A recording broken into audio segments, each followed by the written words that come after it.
Hello, positive people. Welcome back to Teas New Jersey. My name is Alex, and today we're talking about Japanese green tea. I just did a video where I compared Japanese and Chinese green tea, and I'll link that below. And I'm doing a video on Chinese green tea specifically, and I'll link that below as well. But Japanese green tea is a lot to get excited about. There is such a variety of flavors and teas that you get from Japan, with a pretty standard production method with slight differences here and there that create really unique flavors that is like its own tasting experience in itself. So before we get into the production, let's talk about the history of tea in Japan. Tea was first introduced to Japan in like the late 12th century in the form of powdered tea or matcha. Today we have matcha production still. It's getting more popular in the United States, the consumption of matcha for like different drinks and like recipes and stuff like that, which is great. And the Japanese have been producing matcha for a very long time. Buddhist monks would mix the matcha powder with water and drink that for like energy and to help them meditate and stay awake. However, over the centuries, the Japanese people came to appreciate the steeping of the leaves in water and drinking that like we would green tea today. And they called this Sencha. Japanese green tea is also produced mostly on like plantation style farms, mostly on mountains, but there are some on like plateau regions. The tea trees are mostly trimmed so that they are short enough so that they can be hand-picked, the leaves can be hand-picked by people, so they won't get too tall, and they will trim those every year so that they stay pretty uniform. And most of the tea plants used in Japanese tea production are pretty young. In addition to hand-picking, the Japanese also use like harvesting machines that kind of pull or that kind of trim the tea bush, and they pick out the leaves from those machines. They're very sophisticated machines that do minimize the amount of bruising and oxidation that the leaf would receive. So how is it made? Japan is known for the method of steam fixing green tea leaves.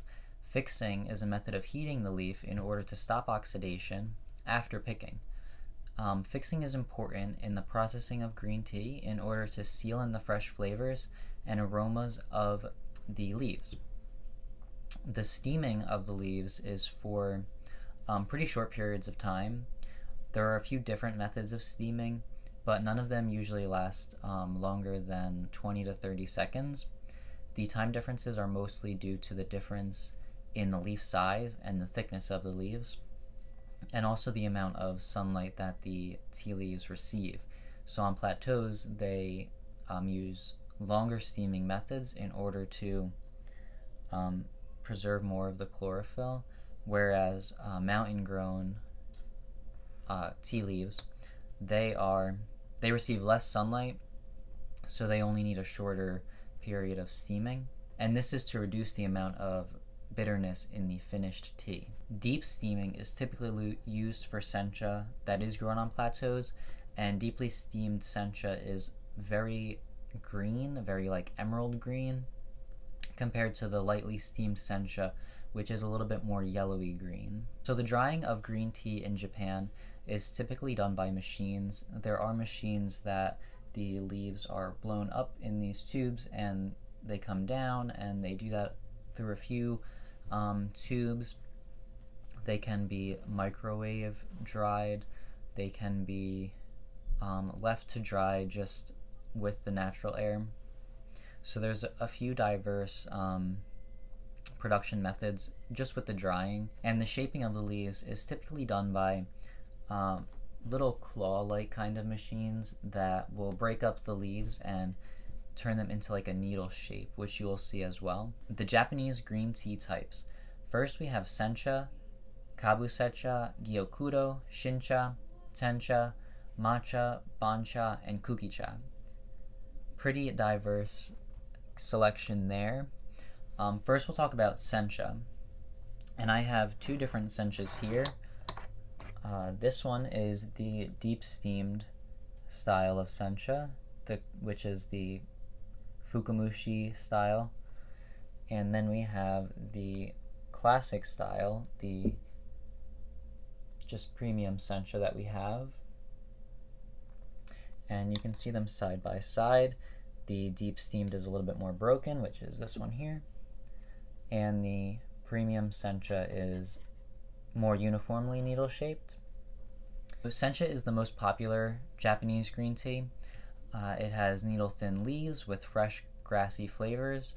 Sencha is harvested in the first, second, and third harvest of the year. The tea plants used for sencha are allowed to grow in full sun before harvest. And we talked about the differences between the amount of sun that the tea plants receive, if they're on a mountain or on a plateau. Paired with the steam process, this full sun method of growing creates a well-balanced grassy, sweet vegetal, and slightly umami flavor profile with variations of oceanic flavors like crisp sea air and seaweed.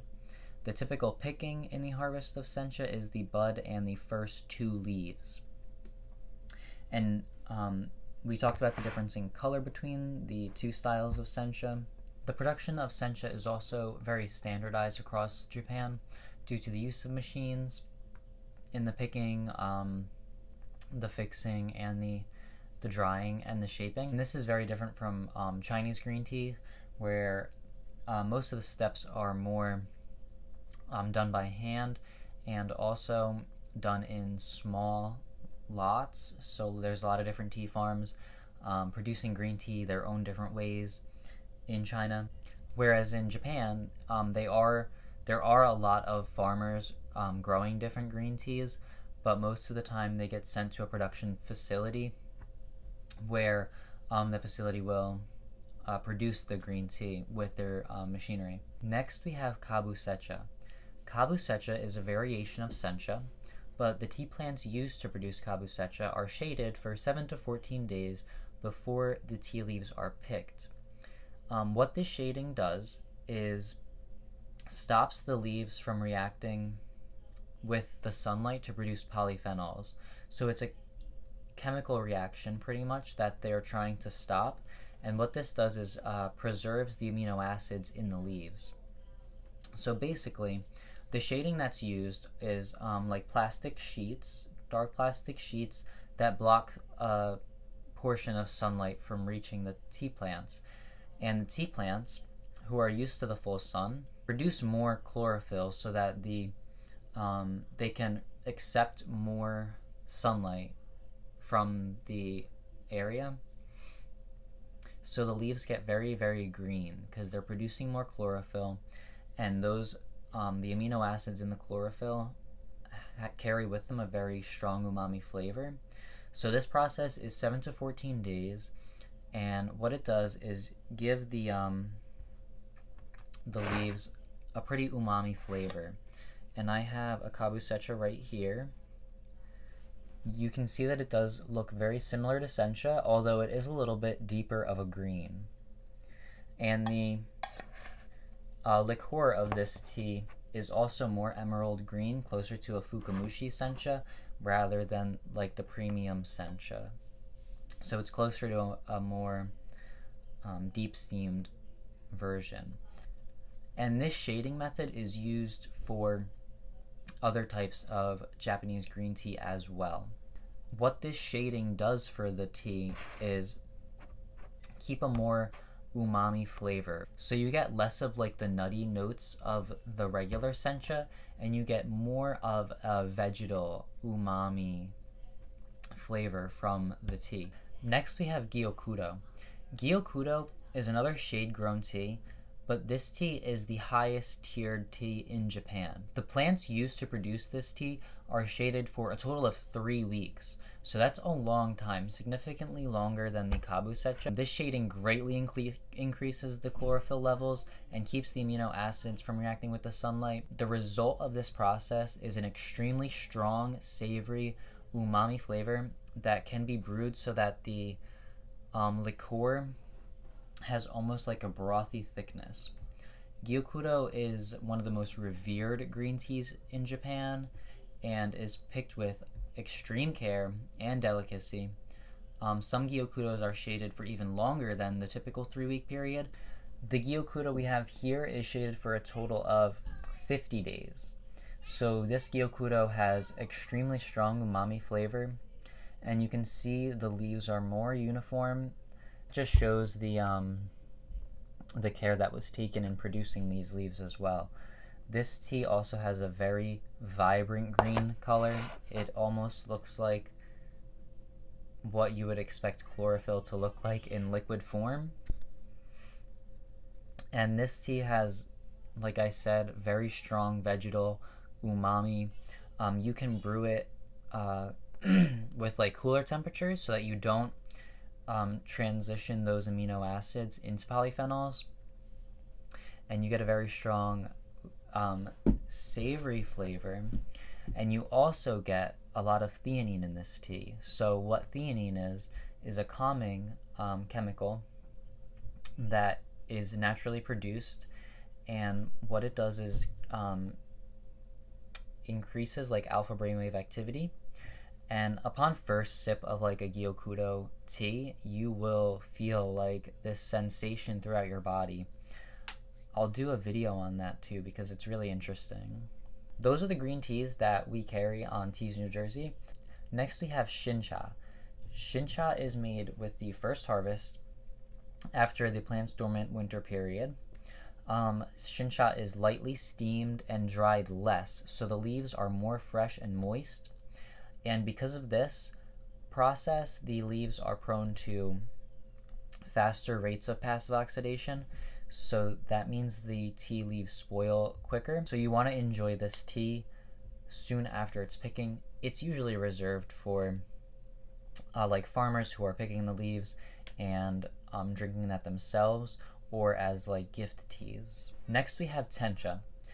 Tencha are the leaf flakes that are used to be ground down into matcha powder. So basically for picking, these tea leaves are shaded for 21 days, so 3 weeks, before they're harvested, and they are hand-picked, and they usually pick the first bud and 4 to 5 leaves. So they do like the big leaves for these teas because they are going to devein them so that they can separate the veins from the flakes, and so that they can ground those flakes down into matcha powder. This tea is strictly sorted so that only the dry leaf parts are there and none of the veins. So Tencha is used mostly for grinding down into matcha. You can brew it like you would any of these other teas, and you'll get a very umami tea as well. Then we have matcha. Matcha is powdered tencha.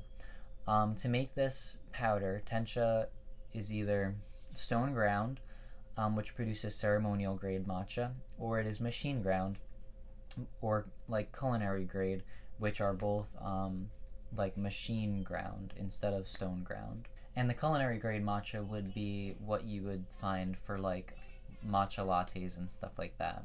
And good quality matcha is often thick and rich, and it has a very grassy flavor, but it also has like delicate high notes.